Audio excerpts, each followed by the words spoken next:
Ya, banjir bukan total semuanya di BPWS, bukan BPWS. Daya rusak airnya BPWS. Karena itu kami koordinasi dengan penanggulangan bencana itu ranahnya BPBD.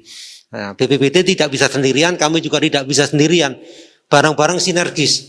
Ya. Ada hal banjir utamanya, termasuk bencana, itu Badan Penanggulangan Bencana Daerah. Hal-hal yang terkait daya rusak air, infrastruktur yang rusak, yang rentan rusak, kami tangani. Ada hal-hal yang memerlukan bantuan dari sumber daya yang kami punya, alat berat kami turunkan.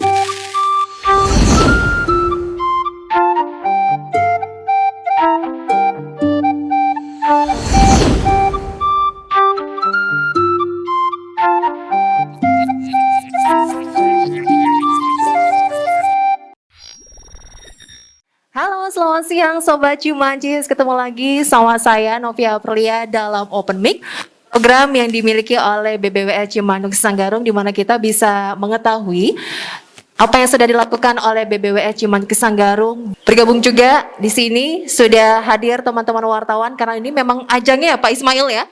Oke, ini tempat kita bisa berkomunikasi bersama dengan teman-teman wartawan dan juga dengan yang terlibat lainnya, untuk mengetahui seperti apa update terbaru dari BBWS Cimanuk Sanggarung. Apalagi tadi kita sudah melihat ada apel siaga nih. Ya. Oke, Pak Ismail, bagaimana nih Pak untuk informasi terbaru dari BBWS Cimanuk Sanggarung? Ya, Assalamualaikum warahmatullahi wabarakatuh. Selamat siang teman-teman media internal gini ya, sesuai dengan namanya media internal Cimancis. Iya. Jadi lokal, ini bukan media nasional. Jadi kita akrab, silaturahim aja. Sudah sekian lama, Mas Yon, Novi, ya kita ketemu lagi. Ya sesuai janji saya waktu itu, saya nanti kalau bendungan Kuningan selesai, saya undang ke Kuningan supaya ngelihat sendiri ini apa yang sudah dihasilkan oleh BBWS Cimanuk di Sanggarung dan sudah diresmikan oleh Bapak Presiden Joko Widodo pada 31 Agustus yang lalu. Betul, tadi pagi kita apel siaga dengan tim sigap. Sigap itu siaga, gerak cepat, antisipasi bencana. Sesuai dengan namanya. Begitu diumumkan musim hujan sudah dimulai, tim sigap langsung mengadakan apel siaga. Kita bersama dengan BPBD dan Dinas PU seluruh kabupaten kota di wilayah Cimanuk di Sanggarung mengadakan apel kesiagaan tadi pagi. Inilah bendungan Kuningan yang menjadi kebanggaan kita semua. Oke, akhirnya menepati janji ya Pak Ismail ya. Ya, padahal kemarin waktu peresmian di Bendungan Kuningan ini Bapak kita sudah mengharapkan bisa datang langsung Pak. Tapi ternyata dengan ini apa pengawalan yang ketat tidak bisa ya Pak? Ya, era PPKM waktu itu dari protokol istana terbatas sekali. Jadi mohon maaf tidak bisa mengundang banyak orang, hanya di lingkungan Bapak Presiden saja. Oke, baik teman-teman. Pak, hari ini juga ada teman kita baru Pak yang hadir Pak dari Kuningan, memang bertugas di Kuningan Pak, ada Mas Puput Sihabudin, itu dari tim RCTV Bapak yang hadir. Dan Mas ini sudah beberapa kali kita menggelar open mic, bertemu bersilaturahmi bersama teman-teman wartawan. Kita berbincang bersama Kepala BBWS Cimanuk Sanggarung Pak Ismail Widadi. Ini untuk kegiatan tadi pagi Pak, antisipasi bencana dan juga mitigasi ya Pak ya? Ya. Memang sekarang sudah tadi menyinggung musim hujan. Sudah masuk musim hujan sekarang Pak? Ya, menurut BMKG sudah 3% lebih wilayah di Indonesia sudah mulai musim hujan. Ya. Dan beberapa hari yang lalu, 3 hari yang lalu ya, waktu saya ke lapangan, udah hujan lebat sekali. Sepanjang perjalanan di Indramayu, Majalengka. Kami seharian ya Pak, hujan ya. Oke. Memang benar yang disampaikan oleh BMKG, memang kita sudah mulai lebih awal musim hujan. Oke, dan persiapan untuk menghadapi musim penghujan dari BBWS pasti sudah punya rencana nih Pak. Ini terkait dengan antisipasi bencana dari yang banjir atau genangan yang tinggi seperti apa nih Pak Ismail? Ya, kami siagakan petugas dari BBWS ada 492 ya. Jadi apel pagi tadi 492 orang kami siagakan di 7 wilayah kabupaten kota yang ada di wilayah sungai Cimanuk di Sanggarung. Termasuk kesiagaan alat-alat berat. Kalau yang dimiliki BBWS ini sekarang kita sudah menyiapkan 21 ekskavator ya untuk itu dan beberapa truk dan 3.000 bahan banjiran kita siapkan itu. Pada apel tadi juga disampaikan 300 titik kritis sudah diidentifikasi. Artinya masing-masing koordinator wilayah sudah mengamati terus ke 300 titik khususnya yang ada di wilayahnya masing-masing untuk antisipasi hal-hal yang mungkin terjadi.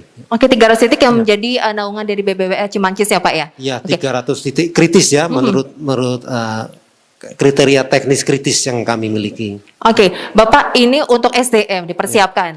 Kemudian juga alat berat, sarana prasarananya semua ya Pak ya. Dan apalagi sih Pak yang menjadi kendala Bapak dalam hal penanggulangan bencana atau mitigasi itu Pak? Ya. Kendalanya wilayah kita ini luas sekali. 7.762 km persegi. Itu hampir 13 kalinya Singapura itu. Ya, jadi 13 kalinya negara itu pengendalian daya rusak airnya oleh BBWS. Tidak mungkin sendiri. Tidak mungkin. Karena itu kami mengajak semua yang apel pada pagi hari ini bukan hanya BBWS ya, BPBD 7 kabupaten kota, Dinas PUPR SDA kabupaten kota, 7 kabupaten kota. Ya, kita dengarkan mas semuanya deklarasi. Kami siagakan kekuatan kita semua untuk mengantisipasi hal-hal yang tidak kita inginkan di musim penghujan dalam rangka menjaga masyarakat dan melayani masyarakat. Oke, tergabung dalam tim sigap ya Pak. Namanya tim sigap harus bergerak cepat ya. Gerak cepat antisipasi bencana. Oke, baik teman-teman, bagaimana nih? Mumpung kita ketemu Pak Ismail ya, setelah kemarin pas peresmian gak bisa ketemu nih ya, akhirnya hari ini bisa ketemu dengan Pak Ismail. Mangga yang ingin bertanya, kita kasih kesempatan untuk teman-teman wartawan. Oke. Ya. Mangga Mas. Ya. Nama Makasih, dan Mbak media Novi. dari mana Mas? Atas kesempatannya makasih. Saya Wandi, saya dari Rakyat Cirebon. Bertanya, singkat Pak soal spek bendungan ini. Saya agak kurang nanggap ketika sesi talkshow. Ini berapa luasnya, kemudian debit air yang ditampung berapa, dan kira-kira untuk mengairi berapa luas sawah maupun perkebunan dan lain sebagainya. Itu dulu, terima kasih. Oke, Mas Wandi ya tentang Bendungan Kuningan nih Pak Ismail. Ditampung dulu apa? Dijawab? Ditampung. Yang mau nanya lagi masih Ngantri ya. Oke, Mas Amung. Silakan Mas Amung. Oke Pak, saya Makmur dari TVRI. Ingin bertanya terkait ini kan sudah memasuki musim penghujan sendiri ya Pak. Nah, fungsi Bendungan Kuningan sendiri apakah dapat mengendalikan banjir khususnya untuk wilayah mana aja yang bisa dapat dicegah dari keberadaan bendungan ini? Itu aja Pak. Makasih. Ya, terima kasih juga. Langsung dijawab Pak Ismail. Oke, baik, terima kasih. Jadi Bendungan Kuningan ini memiliki daya tampung 25,9 juta meter kubik air. Ya. Kalau bisa membayangkan 25,9 juta meter kubik, itu tangki air minum yang mondar-mandir di rumah kita itu 5.000 ya. Jadi berapa mobil tangki nanti kalau di sini. Lihat, itu untuk mengairi 3.000 hektar sawah di Kabupaten Kuningan dan Brebes. Yang di Brebes di daerah irigasi Jangkelok itu 2.000 hektar. Daerah irigasinya sudah ada, tetapi airnya kembang kempis. Ya. Karena itu dengan suplesi ini kita harapkan airnya dapat terus menerus, bisa terus menerus tanam padinya. Adapun di Kuningan ada daerah irigasi yang harus kita bangun dulu. Sudah ada tradisional di Cileweng itu kurang lebih 1.000 hektar.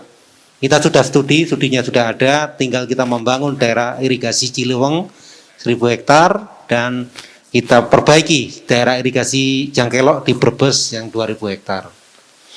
Selain itu kita menyediakan 300 liter per detik air baku untuk air minum. 100 liter per detiknya mungkin dinikmati oleh masyarakat Kabupaten Kuningan, 200 liter per detiknya untuk masyarakat Kabupaten Brebes. Selain itu memang betul ini Meskipun yang dibendung adalah Sungai Cikaru, bukan tergolong sungai yang besar, tapi dampak banjirnya cukup luar biasa di daerah hilir. Alhamdulillah ini menurut perhitungan kami bisa untuk mengurangi 85% ya, aliran banjir ya, dengan debit 50 ya, hitungannya itu 85% dapat dicegah di sini. Ya.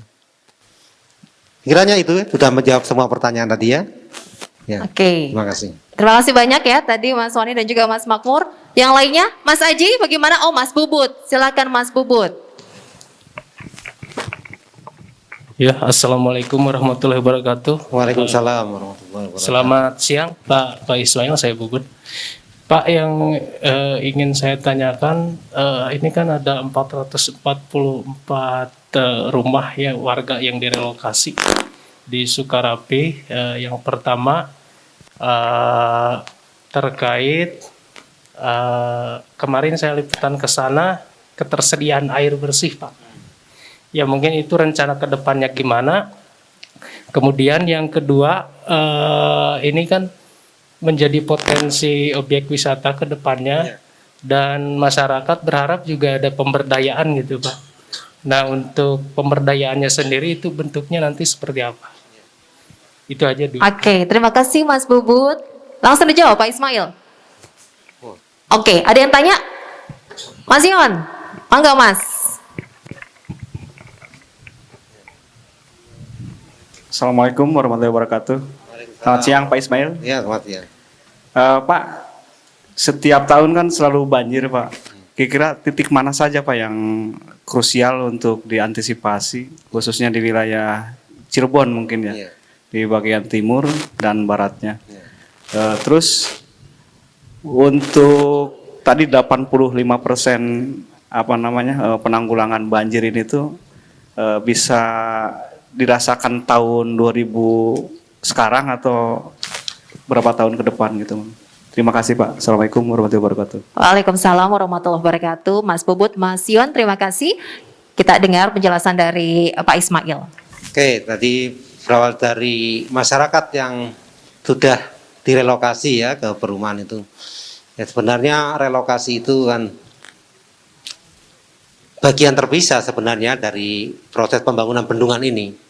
Ya, dari bendungan ini tidak termasuk membangun rumahnya, bukan demikian. Jadi masyarakat diberikan ganti untung, sudah di acara talkshow tadi dijelaskan prosesnya oleh Pak Beni ya, ketika pembebasan lahan. Tetapi ada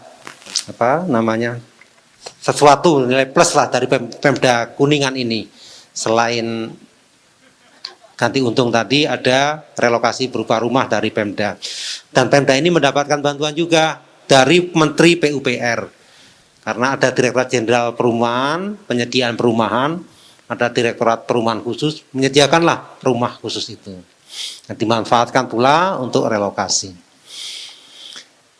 Di area sini, ya memang dataran tinggi, ya dataran tinggi, dan airnya juga mengandalkan dari PDAM ya. Ketika relokasi, apa yang bisa dilakukan oleh BBWS karena airnya kurang? Kami sudah coba BBWS itu sumbangan BBWS ya. Jadi di luar ini kami sumbang dengan buah sumur. Kita coba gali sumur masing-masing kedalaman 150 meter. Sumur pertama hasilnya 0,3 liter per detik, sumur kedua 1 liter per detik. Jadi dengan usaha yang luar biasa, karena memang bukan daerah cekungan air di sini dan dengan kedalaman segitu, hasilnya tidak maksimal ya 1,3 liter per detik. Namun itu cukuplah untuk sebagai tambahan dari air yang ada di sana. Untuk ke depan, ya saya dengar karena bukan bidang BBWS juga penyediaan oleh Pemda katanya memanfaatkan sumber air yang terdekat. Ya, ada 2-3 alternatif lokasi yang masih dikaji, tapi untuk jangka ke depannya untuk mencukupi dari sana. Itu untuk perumahan, kemudian untuk partisipasi masyarakat, ya kami memang ada mulai tahun ini ya mencoba ada kajian pemberdayaan masyarakat di operasi pemeliharaan bendungan. Dan nanti masih itu ada program DOIS, kita coba di bendungan-bendungan yang kuno dulu Pak, bendungan Dharma, bendungan Malahayu, kita coba di sana dulu. Dan saya juga punya inisiatif, apa salahnya nanti suatu saat nanti di bendungan yang baru saja diresmikan ini, kita coba dengan memberdayakan masyarakat sekitar, dan rasa memilikinya ada, mengenali wilayah geografis juga. Nah itu akan, sementara kami kaji dulu kemungkinan itu, dengan melihat yang uji coba tahun ini di bendungan-bendungan gunung. Kemudian Mas John tadi nanya tentang banjir, ada 300 lokasi tadi Pak ya, di titik-titik kritis. Kita melihatnya kritis Pak, kritis infrastruktur sumber daya air. Ya, infrastruktur yang relatif rusak, kalau rusak infrastrukturnya itu rentan berkontribusi terhadap banjir. Ya, banjir bukan total semuanya di BPWS, bukan BPWS, daya rusak airnya BPWS. Karena itu kami koordinasi dengan penanggulangan bencana itu ranahnya BPBD. Nah, BPBD tidak bisa sendirian, kami juga tidak bisa sendirian, bareng-bareng sinergis. Ya, ada hal banjir utamanya, termasuk bencana, itu Badan Penanggulangan Bencana Daerah. Hal-hal yang terkait daya rusak air, infrastruktur yang rusak, yang rentan rusak, kami tangani. Ada hal-hal yang memerlukan bantuan dari sumber daya yang kami punya, alat berat kami turunkan. Bahan-bahan banjiran kami siapkan. Tadi di apel itu simbolis, ya. Bahan banjiran saya serahkan kepada koordinator wilayah. Jenisnya banyak sekali ya, selain karung, bronjong, geotex, kami punya, kami siapkan untuk antisipasi itu. Oke, cukup ya teman-teman ya. Oke, ada lagi yang lain yang bertanya? Oke, silakan Mas. Assalamualaikum warahmatullahi wabarakatuh. Waalaikumsalam. Nama saya Iskandar dari Kabar Cirebon, Pak.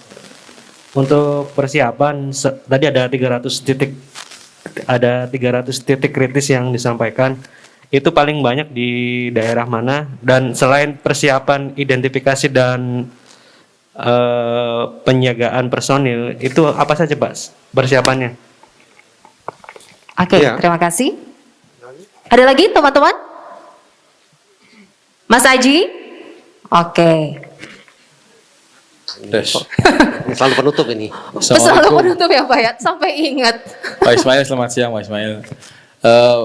Nama saya Aji dari RRI Pak. Mbak, untuk bendungan ini apakah masih ada ke depan mungkin penambahan spot-spot atau beberapa lokasi yang masih akan di itu Pak? Terus apakah air ini hanya tetap segini, apakah nanti akan ada pengairan lagi sampai penuh? Karena kan identik kalau bendungan kan penuh gitu tuh, kayak foto di belakang tuh Pak, keren tuh Pak. Penuh gitu tuh Pak. Dan sejauh ini untuk tadi yang disebutkan beberapa wilayah, ini untuk pemanfaatan yang utamanya seperti apa sih Pak? Agar nanti masyarakat ini tidak, kalau kekeringannya tidak kekeringan air atau bagaimana gitu tuh Pak. Terima kasih Pak. Oke, terima kasih. Banyak ya Pak yang bertanya seputar bendungan Kuningan ini ya. Oke, ya banyak yang harus digali juga. Silakan Pak Ismail menanggapinya.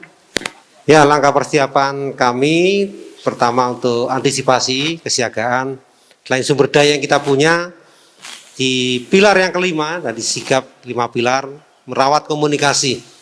Dan komunikasi kita selalu tingkatkan intensitasnya, peralatannya. Kalau tidak bisa mengandalkan WhatsApp, kita coba tingkatkan dengan komunikasi radio. BPWS pernah punya dulu, pernah membangun radio, komunikasi radio antar petugas, nanti kita hidupkan kembali.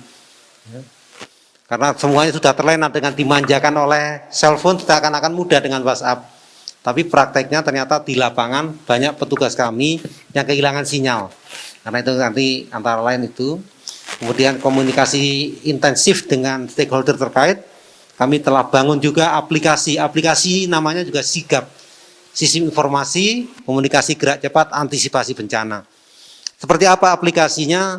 Mirip-mirip kita menggunakan aplikasi online yang kita ada saat ini. Yang dengan pesan makanan tepat saji, pesan transportasi online, mirip seperti itu. Jadi yang butuh dengan yang dekat, yang ada saling mendekat. Prinsipnya itu. Kemudian bendungan ini memang baru saja digenangi di akhir Juni. Insya Allah penuh, menurut perhitungan kami adalah bulan Januari nanti penuh. Penuh yang 25,9 juta tadi. Meter kubik itu di bulan Januari. Nanti kalau udah penuh melimpas, nanti ada bangunan pelimpahnya, melimpas. Yang ada ini digunakan untuk fungsi-fungsi utama. Fungsi utamanya ya irigasi, kemudian air baku, saya sebutkan, kemudian mengendalikan banjir. Yang mengendalikan banjir tentu saja air yang tadinya langsung ke bawah dengan adanya bendungan tercegah di sini. Ya mulai saat ini adanya bendungan, air yang tadinya bebas ke bawah dicegah di sini, di bendung. Selain itu ada potensi manfaat, ada 0,5 megawatt. Jadi kalau dimanfaatkan untuk PLTM, ya, mikrohidro dan bukan yang besar ya, itu 0,5 tidak besar, tetapi lumayan 0,5 megawatt itu untuk Kawung Sari, Randu Sari mungkin bisa. Saya kira itu. Saya tadi pertanyaan pamungkas sudah Pak. Betul ya Pak ya. Berarti akan terus dikembangkan ya Pak ya untuk bendungan Kuningan ini ya Pak? Ya, dan penambahan spot-spot yang lainnya? Spot-spot yang lain tadi Pak Ali Sukali juga masih akan membangun prasarana. Karena ini bendungan ini mulai dibangun 2013. 2013 waktu itu belum Presiden Joko Widodo ya. Sedangkan era bahwa semua harus indah, bendungan harus ada yang indah, tadi Pak Kasar menyampaikan itu di era Presiden Joko Widodo. Jadi rancangannya ini tentu masih minim kalau kita cari indah-indahnya. Makanya Pak Ketut datang ke sini putar otak bagaimana bendungan ini indah dilaksanakan oleh Pak Ali. Jadi kalau kita lihat rancangan pertama nggak ada ini daerah public space ini tidak ada ya, jadinya ya bendungan tubuh bendung saja. Ya. Tidak ada tadi saya apel di lapangan kita bisa itu tidak ada. Ya. Gardu pandangnya demikian sekarang sudah lebih bagus. Jadi dengan kehadiran tim kuartet bagi tadi membuatnya layak diresmikan Presiden Joko Widodo. Oke, setelah diresmikan Pak, untuk masyarakat yang bisa datang ke sini kapan tuh Pak? Sudah dibuka untuk umum kah? Ini kalau di negara lain ya, di negara-negara lain itu termasuk infrastruktur strategis ini ya. Ya kalau kita lihat pipa-pipanya Pertamina itu ada kan strategis ya. Negara. Demikian pula ini. Kalau di negara lain tidak boleh. Di semua negara ini termasuk area yang harus dilindungi, harus diamankan. Ada satuan tentara yang khusus menjaga ini. Wisata itu dirancang kalau di bendungan-bendungan negara lain ada spot untuk wisata, tapi tidak boleh ke tempat yang lain, di situ saja. Untuk menuju ke situ disediakan shuttle bus. Dari area parkir menuju titik yang wisata itu disediakan shuttle bus. Jadi mohon maaf bukannya terus dilarang kena apa, ya kita lindungi ini karena ini area dapat dibayangkan Pak, ini isinya air yang akan menuju instalasi pengolahan air minum, kemudian untuk persawahan, dan juga kalau tidak dilindungi juga ada alat mechanical electrical yang disebut oleh Pak Ali tadi. Nah, itu juga harus dilindungi juga. Ya, itu saya kira. Oke, karena jadi masyarakat umum tidak bisa ya Pak ya untuk berkunjung ke sini ya Pak ya? Tidak semudah dulu ya. Nanti ada bagian tertentu yang kita perbolehkan. Oke, karena ini harus dijaga juga ya Pak sebaik-baiknya ya. Oke, Pak Ismail sebagai penutup Bapak apa yang ingin disampaikan dan rencana kedepannya dari BBWS nih Pak, antisipasi bencana dan juga dalam hal kemanfaatan Bendungan Kuningan. Ya, terima kasih pada semua teman-teman saya dari media lokal, sahabat-sahabat BBWS Cimanuk di Sanggarung yang setia bersama kami memberikan masukan terhadap pekerjaan-pekerjaan kami. Ini tadi ada yang belum nanya di open mic sebelumnya kan saya ajak launching P3 TGAI. Waktu itu saya sampaikan 2 bulan setelah ini saya ajak untuk melihat hasilnya. Ini sekarang sudah beberapa bulan berlalu, tidak ada yang lihat sendirilah hasilnya.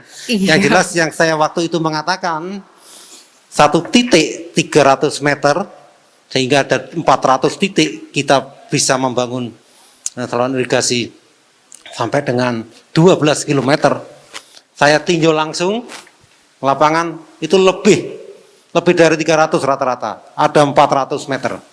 Artinya kalau kita ambil rata-rata 400 meter, kita sudah melebihi apa yang saya impikan, membangun saluran irigasi tersiarnya sudah 16 km dengan P3TKAI. Dan saya lihat juga hasilnya sudah kualitas kerja tukang, artinya halus, lebih bagus dari saluran irigasi yang kita lihat di tahun 2020. Nah, ini sebagai tambahan informasi kan, nggak ada yang nanya, saya sampaikan. Terima kasih. Oke, baik, terima kasih banyak Pak Ismail atas informasinya. Semoga apa yang tadi dijelaskan bisa dapat disampaikan nanti ke masyarakat ya Pak ya, sebagai informasi juga terkait dengan keberadaan BBWA Cimanuk Sanggarung. Kira-kira nanti kita mau diajak mana lagi nih Pak? Sebelumnya kita sudah jalan-jalan ke waduk itu ya Pak ya, sekarang kita mau tunggu nih Pak, nanti kita bisa melihat langsung kemana lagi ya areanya Pak. Oke, terima kasih banyak Pak Ismail, sehat terus ya Pak ya, tetap semangat Pak memberikan yang terbaik. Terima kasih juga untuk Anda Sobat Cimancis sudah menyaksikan Open Mic. Kita ketemu di program ini selanjutnya, sampai jumpa dan tetap semangat.